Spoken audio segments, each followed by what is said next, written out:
it all really started with a significant dose of FOMO. Coloring Crypto. Welcome to Coloring Crypto.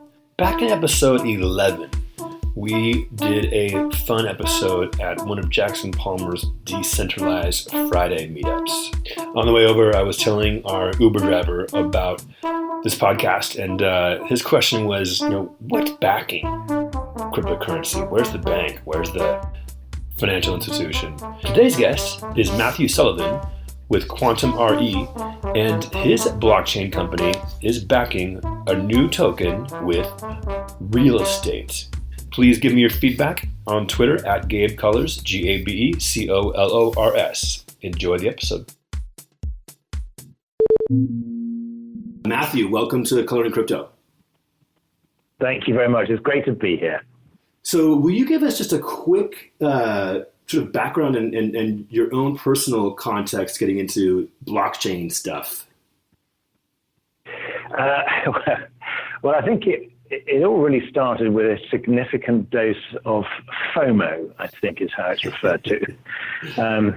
So we're part of this networking group based in Beverly Hills, and we meet up every Saturday. And one of the members of the group is a certain Mr. Brock Pierce, who I'm sure everyone knows. And for a number of years, he would come to our meetings and he'd be a guest presenter, and he would start talking about this thing called Bitcoin and blockchain. And of course, we were all busy nodding in the audience, and none of us really understood, what he was talking about. And then as the years go by and the momentum begins to build, it goes from this sort of lack of understanding to, oh my God, how do we get involved with this? Yeah.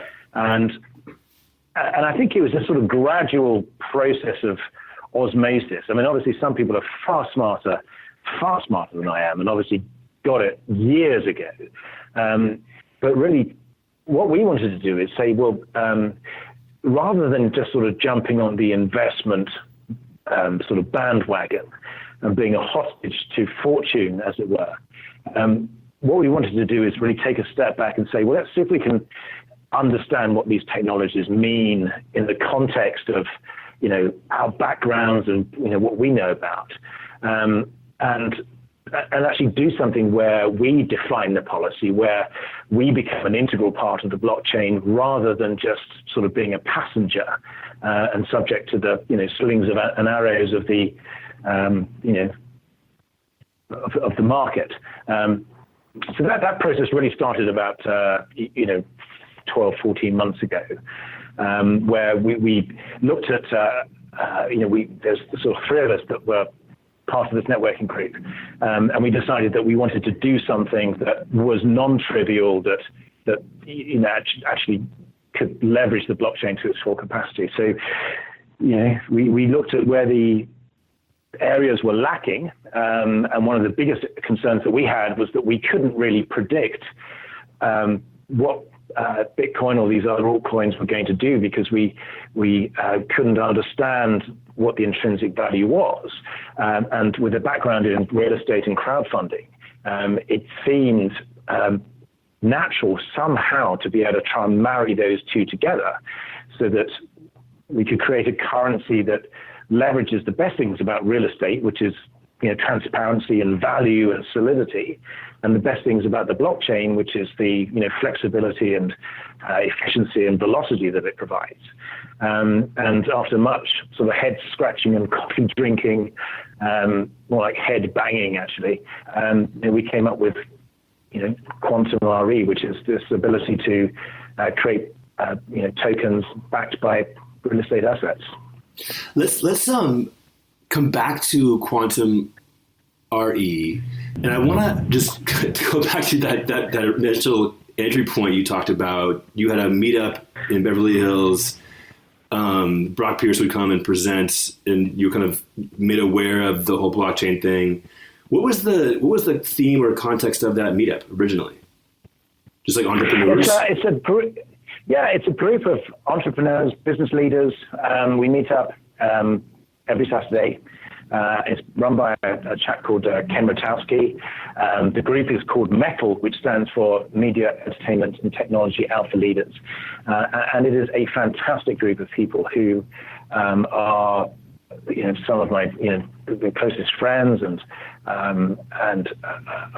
super smart people. Nolan Bushnell, who's the founder of Atari, is one of the members, and it really is a collection of some very smart people. And we meet on Saturdays, and it's like we have like a mini TED talk. Where Ken manages to find some of the brightest brains, and we have the benefit not only of trying to sort of slightly stay ahead of the curve, as it were. We get some fantastic inside information into new ideas, but also we get a chance to meet some pretty cool people and kick those ideas around. So it's a real, it is a fabulous opportunity. I've been going for almost 4 years.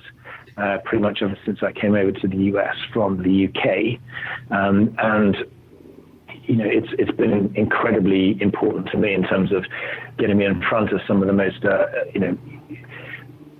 game-changing people I think I've met in a long time. On the Saturday group, are there other people that kind of had the same eye-opening moment as you, or they kind of preceded you and got into blockchain? Or are you one of the few people that really pivoted to get into blockchain in that group?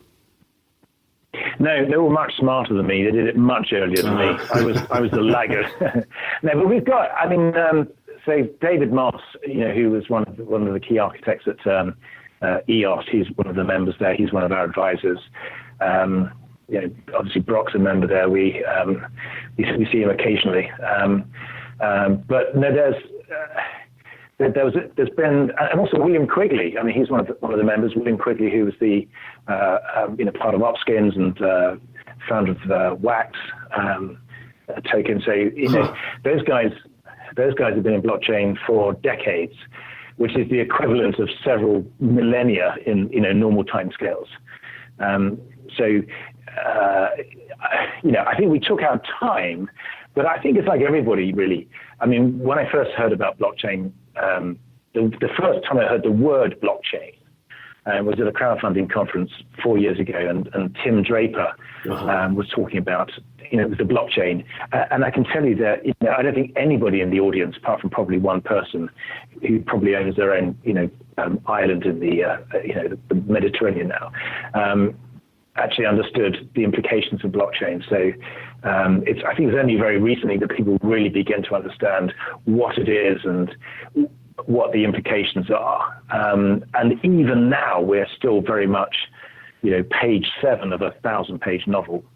Well, what's your sense of the mood? We just did a couple episodes on, we call it the Great Gestation of the summer of 2018, where the prices are kind of like, I guess in the last week or so up a little bit, but so flattened out. That huge hype came in January, and people kind of still waiting for some kind of killer app. What's your sense of the mood of things, like in that group you go to, or just amongst your community? I don't look at the markets. Yeah. This is very much from years of trying to second guess stock markets. And the thing is, you look at the fundamentals. So, and if you try and second guess what the markets are going to do, or if you try and judge sentiment, the one certainty is that you will get it wrong. So in other words, it serves us no benefit really to try and follow the markets, because we're always, behind the curve. The most important thing is to take a step back and look at the fundamental changes that these technologies will bring about. So the first question you ask is, is this real? Is this going to be a technology that is going to make a real difference, on a seismic level, rather than just being, a slight variation of our, day-to-day lives? And our belief, and I think that's shared by a lot of people, is that blockchain is a fundamental change technology. So if you truly understand or believe that, then momentary changes in value of cryptocurrencies, which are primarily driven by sentiment, really are irrelevant to the overall picture of, where the technology is going to go in the next, 2, 3 to 5 years. So, my long-term view is incredibly bullish. And also, I think where we are today will be completely different in terms of technology, landscape, understanding, application, implementation of technologies. Where we are today and where we're going to be in 5 years' time, it will be an enormous difference. It'll be unimaginable in terms of the level of change. Let's talk about QuantmRE. So what problem are you guys solving, and why did you think this was like a really great kind of area to target for the blockchain? Well, I think the blockchain itself solves a number of problems. I mean, one of the biggest problems that the blockchain solves is this, the ability to enable transactions to happen without layers of intermediaries and without this requirement for trust. And I'm sure that all your listeners are well versed in that. And the great thing about blockchain and the technology itself is that layer of trust can be applied in a very efficient cross-border manner. So what we've seen with cryptocurrencies is that they're very efficient at being a means of value transfer. So, it's a new type of money, it's a new type of value transfer, it's a trustless mechanism. What it does is it disrupts the way that people view money and the way that people view the way that you transfer ownership and transfer value from one person to another. So there are some incredible efficiencies within cryptocurrencies and the blockchain as a method compared to traditional value mechanisms. But to answer your question, the big issue is that cryptocurrencies themselves are intrinsically volatile and unpredictable. And the reason for that is that they are driven by supply and demand. And if there's more demand than there is supply, then the equation is that the value compared to other currencies, such as the US dollar, changes. So in other words, that's why we see all of these sort of roller coaster rides with Bitcoin and all of the other altcoins. And that means that if you want mass market adoption, that's not good, because if you want to be paid in a currency, you need to be able to predict what that currency is going to be next week, next month, next year. So if you have these sort of wild fluctuations, it means it's not a good choice for you to be paid or to accept payment in that currency. So what we set out to do was to try and find a way of stabilizing that. And the way to stabilize that is if you could tie the value of a cryptocurrency to a pool of assets, and you can find out what that pool of assets are.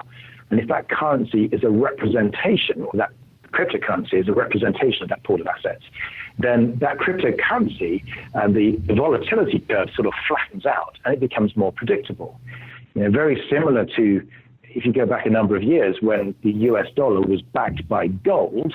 It wasn't a particularly efficient asset to back it, but it still meant that it was predictable. So the big problem that we set out to solve is, how do you create a cryptocurrency that is predictable, that can act as a mechanism to create mass adoption of cryptocurrencies? So that's the first thing, and then and out of that came a whole host of other solutions that sort of, it was almost like a perfect storm of solutions that we could offer just by trying to solve that problem.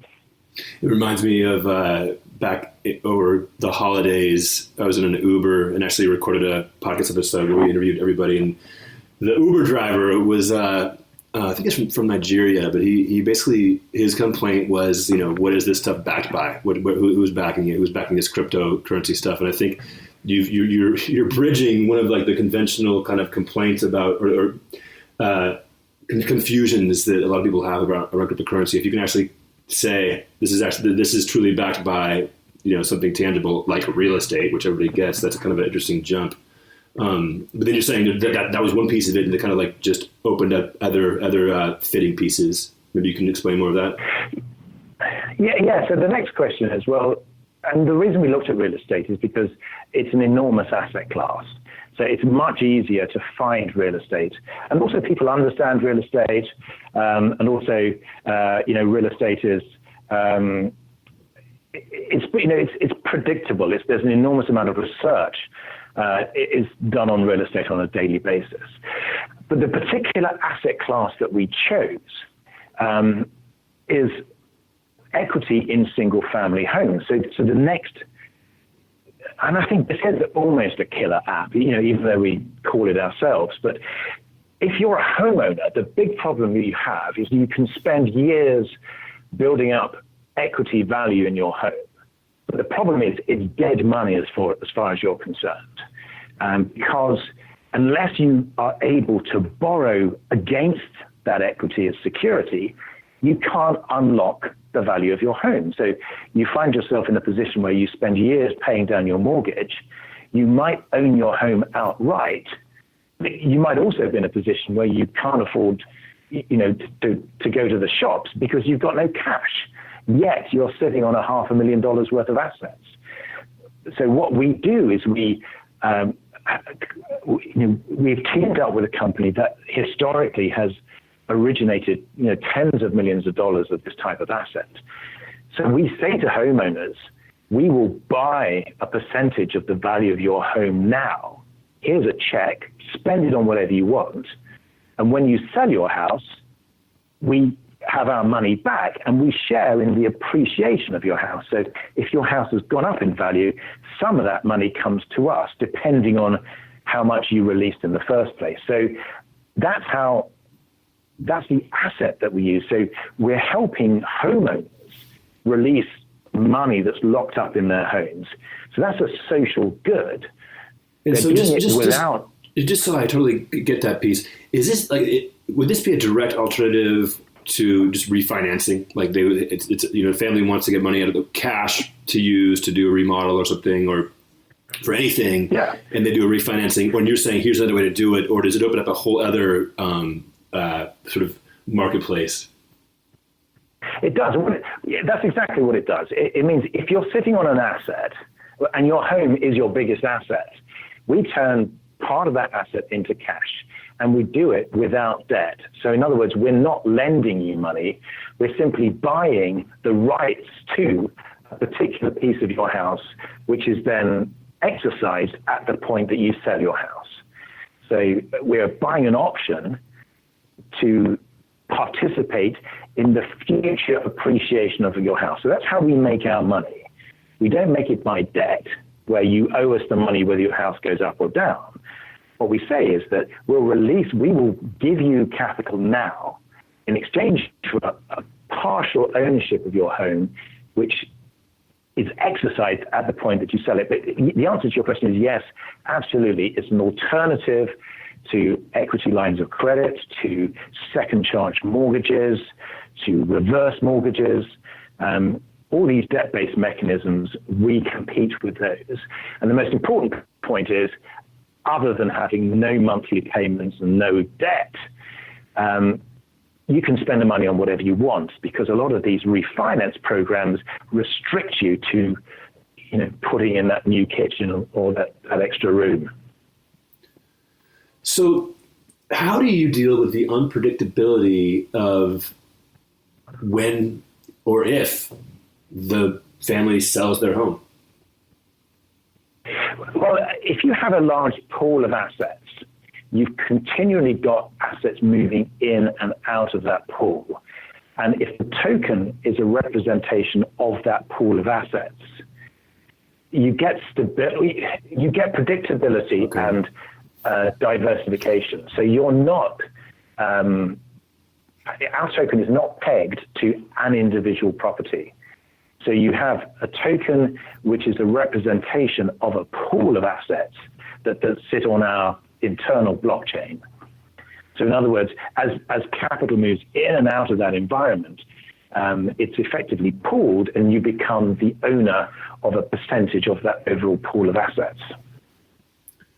So I'm surprised I haven't heard of this before, which always makes me kind of think it's a good idea when it's like, oh, this sounds pretty obvious, but I hadn't heard of it. Just to have you're literally having a physical backing of a digital token. Who else if anybody else is doing anything similar, even with just not real estate necessarily, but trying to find physical goods to back tokens. Well, there's a number of companies. So if you look at there's a number of companies that are looking at real estate and how it depends on which way you look at it through the kaleidoscope. You can either say you're tokenizing real estate or you're creating a token backed by real estate. So it depends on what your focus is. You can either have a piece of real estate and then tokenize it and sort of chop it up into little digital pieces. Or if your focus is more on the currency side and say, how do we create an asset-backed currency? But to answer your question, there are an increasing number of players who are looking at all sorts of different types of assets that are traditionally illiquid. Gold, silver, art, real estate, high-value motor vehicles. The list is endless, where it's very difficult to trade those illiquid assets. And if you apply a currency and an accurate mechanism to apply layers of regulation, governance, and custodianship, I suppose, then another thing the blockchain does is it enables you to take illiquid assets of all varieties and allow them to be much more liquid and free-flowing by the application and layering of a properly structured asset-backed token. Now, how do you build this? So do you start by acquiring the real estate assets, or do you do the token sale, or sort of like what comes first, and where are you guys in the process? So the platform that we're building, where we're at an MVP stage, where we're a couple of weeks away from launching on an enclosed basis to beta testers. But you need to have a platform that enables people to do these types of transactions. And the critical thing for us is transparency. And by critical, I think it's important that anyone who buys a token that is backed by assets needs to be able to understand and see what those assets are and where they are. Even though they're represented on the blockchain, you need to be able to understand effectively what you're buying. And the other thing to take into account that we're very much in the world of securities here. So we have layers of securities regulation that we need to abide by, and which we welcome, because what we're doing is we're creating a security. Even though it's a token, we're taking assets and we're securitizing them, and we're using tokens as the transport mechanism rather than traditional certificates. But the way that you need to build this really is, it is complex, and I'm not trying to avoid a question, but there are so many different layers that you need to look at. So, there's the legal, regulatory, governance, compliance layer on one side. There's also the token technology that needs to speak to that governance layer, because there are certain things that your token needs to do from a technical functional perspective to be able to make it compliant with securities regulations. And in addition to that, the real estate asset class needs to be fit for purpose. And one of the main reasons we avoided commercial real estate is commercial real estate tends to be very deal driven, and each deal is very different to every other deal. Every office block has different tenants, different covenants, different yields potentially, different management structures, and it's difficult to scale. The asset class that we've chosen, which is single family residences, there's almost $32 trillion worth of that in the US alone. So when you're building this type of program, you need to look at where are you going to get your assets from? How scalable is it? If you raise $250 million from token holders, where are you going to get the real estate for that? So there's a number of moving parts in this equation, and that's why we have a team currently that comprises almost 40 people in a number of different areas of expertise, everything from legal, regulatory, compliance, technical, real estate, sales, marketing. So it's not it's not a trivial undertaking. I want to get into some of the things you've learned and just the general brainstorms you've had and roadblocks you foresee. But before we go there, just give listeners who want to find out more about QuantmRE what how they can get involved and where they should go. Well, at the moment, we're very much in stealth mode, so you won't see much about us yet. The website is Quantum, QuantmRE.com. And we call it quantum because, quantum is a very small piece, RE as in real estate. So what we're doing is we're fractionalizing real estate. So that's the idea behind the name. If you go to our website, you can add your name to a list, and we'll update you with, what we're going to be doing over the next few months. There's going to be a lot of activity both inside and outside the US, US, Europe, UK in particular. So there's going to be a lot of things happening between now and the end of the year. But as I said, right now you won't see much, but put your name down and things will change very soon.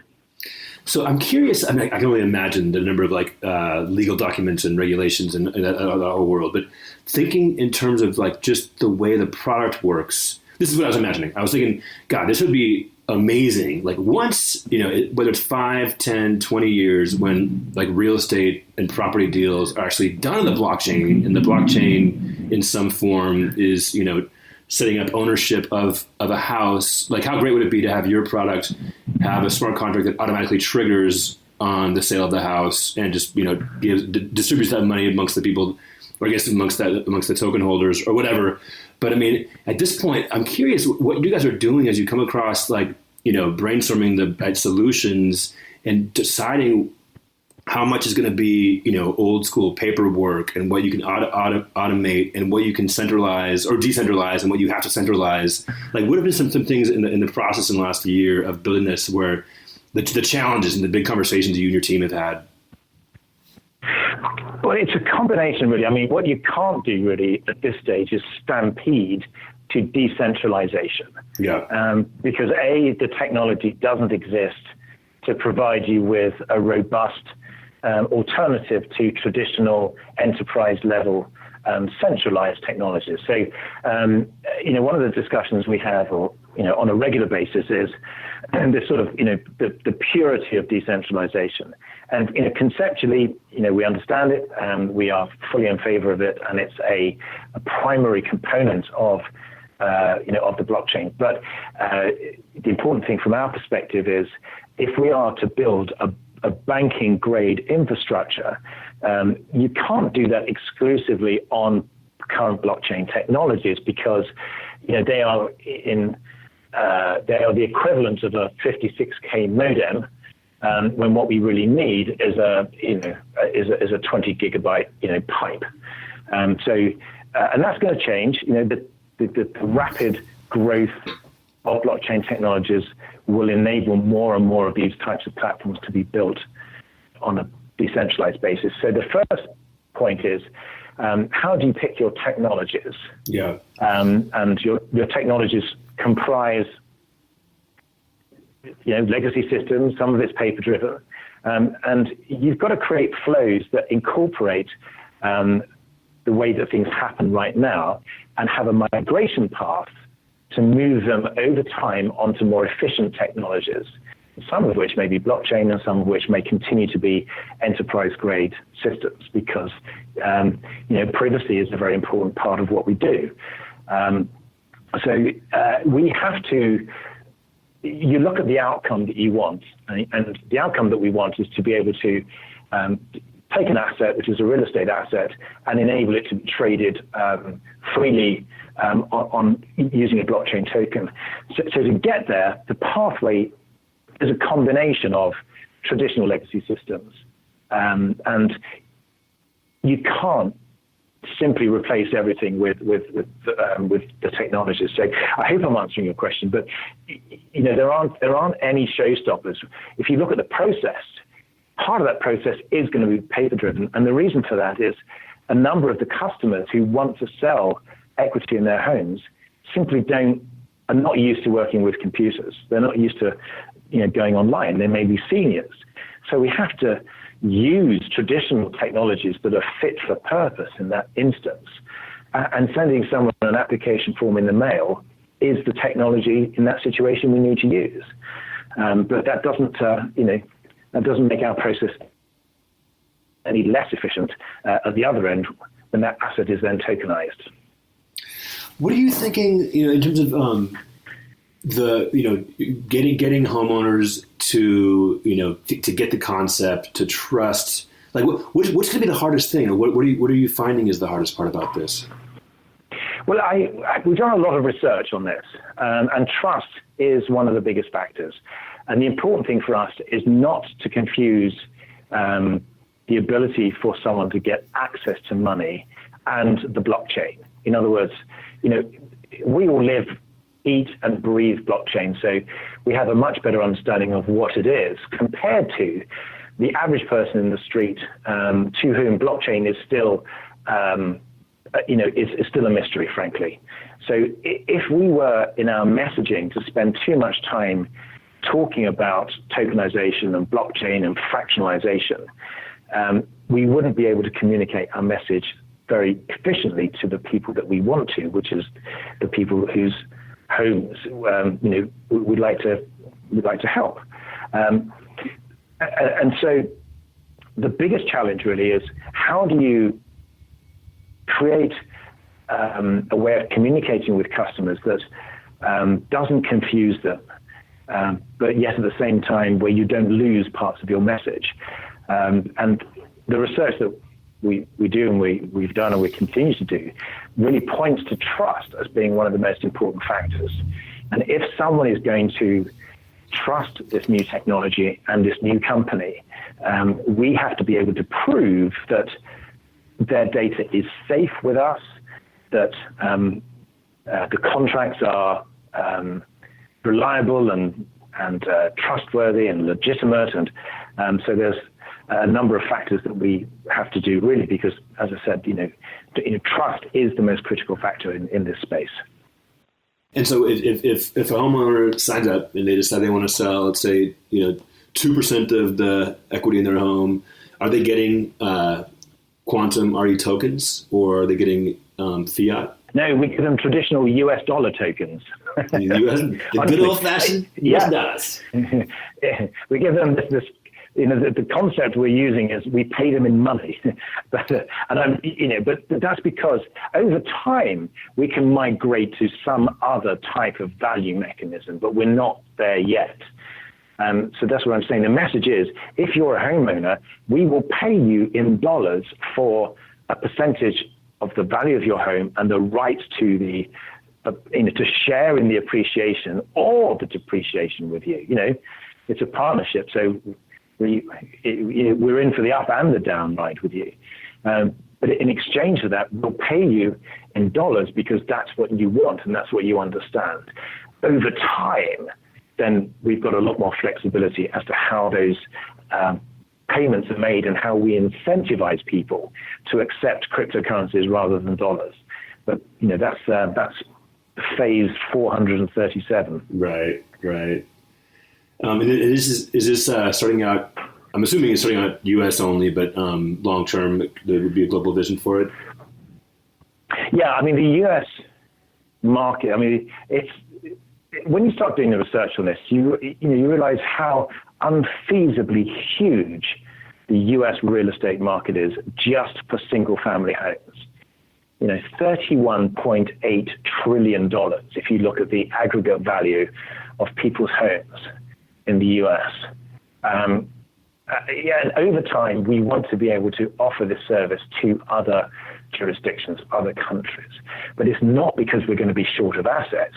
It's because we want to have, because we think that there's a social good involved in allowing people to have access to the capital that they own, as opposed to, being purely investment driven. So, part of what we're doing does have a strong, we hope, social impact. Because if you can give people, if you think about a senior who has, no money to pay for heating or cooling, but is sitting on this huge asset, and they don't qualify for a HELOC because they don't have any income.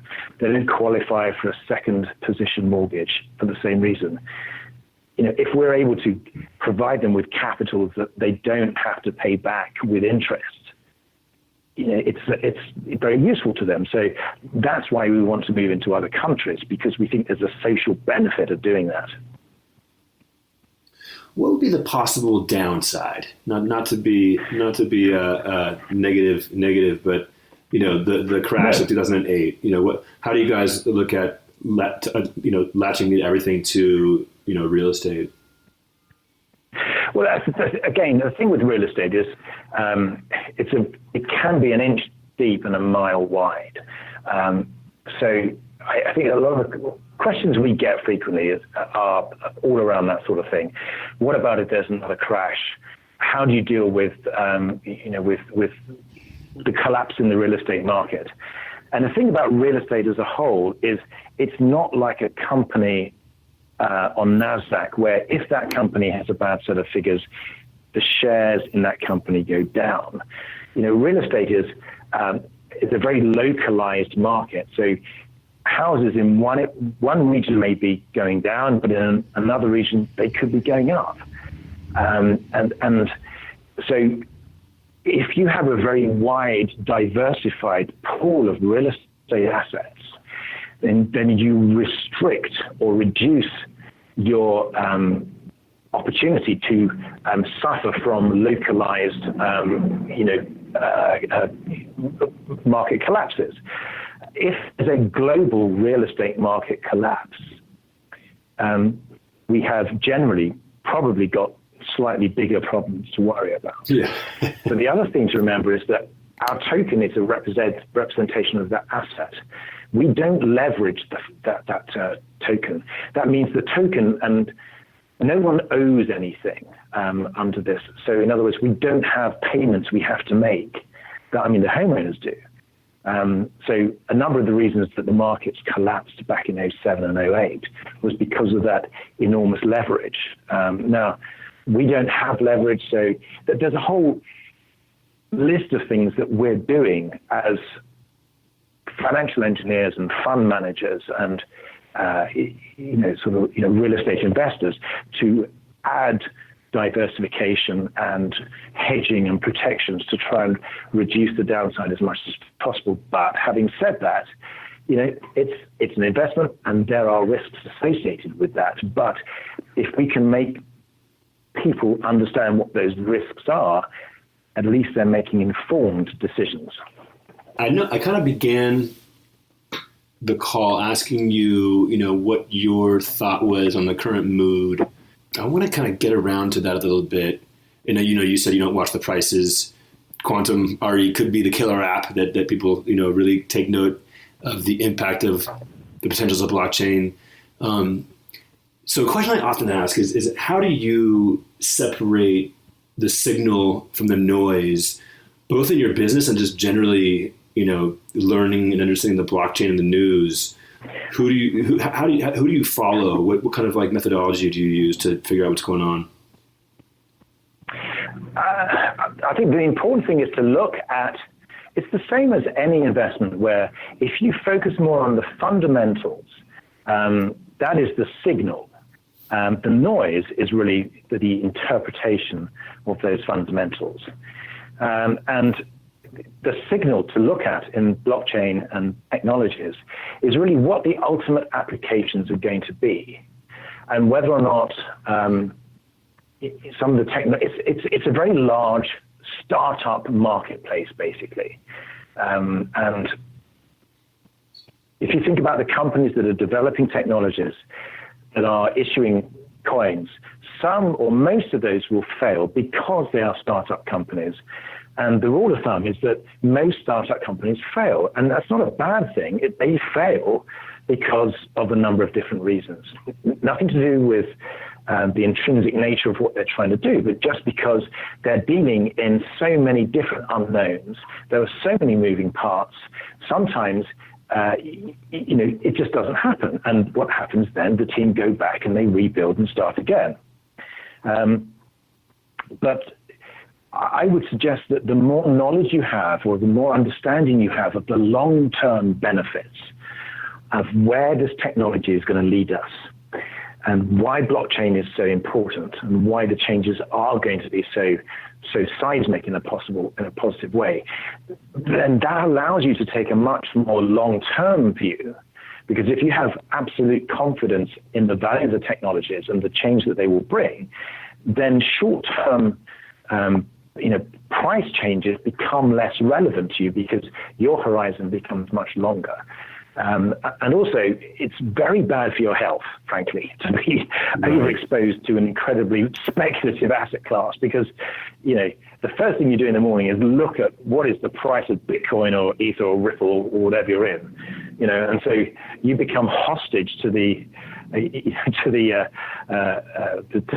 buys and sells of that particular day. So, I would recommend that, try not to be too focused on the day-to-day trading, because it's very bad for you.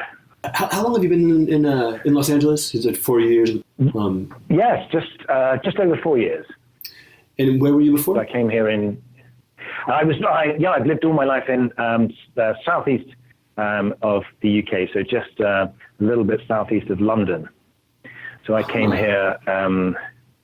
Yes, as I said, a number of things brought me over here, but absolutely nothing to do with the fact that it doesn't rain here. Yeah. I promise you, it had nothing to do.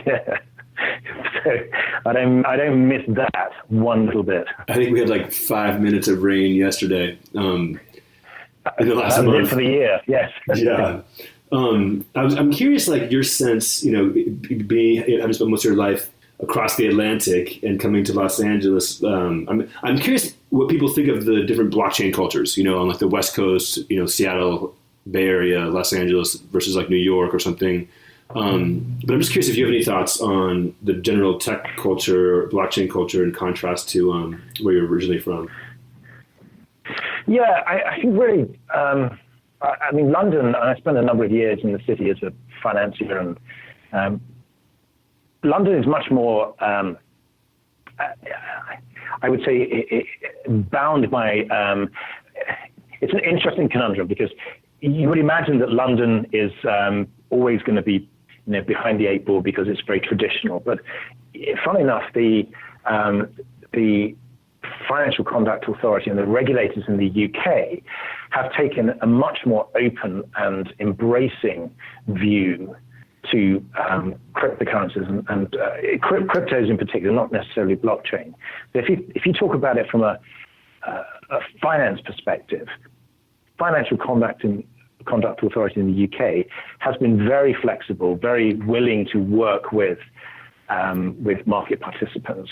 And there's much more of a correlation between London and New York in that respect than there would be, in my opinion, from London to LA. So I think LA, in my experience, has been much more inventive, creative, fast-moving, willing to accept failure, bounce back, start again. No such thing as a crazy idea. New York, in my experience, is much more finance-orientated. Forget about the big idea. Give me the numbers, give me the business plan, give me the foundation upon your assumptions. But I think you need all of those components really to drive this market forward. So it's interesting because what we're doing really has no boundaries, no geographical boundaries. And what we're able to do with cryptocurrencies is really work within a number of different jurisdictions. And that's very different to what you would historically see with shares and stock, for example. But yeah, I hope I've answered your question, but it's there are differences, but they're all very accretive to each other. They're all very important as an overall mix. Well, Matthew, thank you so much for taking the time to be on our podcast. If people want to find out more or just about you or reach out to you, what's the best way to do that? Again, the website is QuantmRE. That's QuantmRE.com. We've got short bios, links, all the usual places, LinkedIn, Twitter, all the links are on the website. So if you've got any questions, just shoot me a message, and I'll do my best to answer in an intelligent and useful way. Well, thank you. It was a pleasure. It was a pleasure talking to you, Matty. And you. Thank you for having me on. It's been great fun. Coloring Crypto. Thank you so much for listening. Please subscribe now. Check us out on Instagram. Our Instagram is Coloring Crypto. That's one word, Coloring Crypto. And our Twitter is my name, @GabeColors, GabeColors. We'd love to hear from you. Have an awesome day.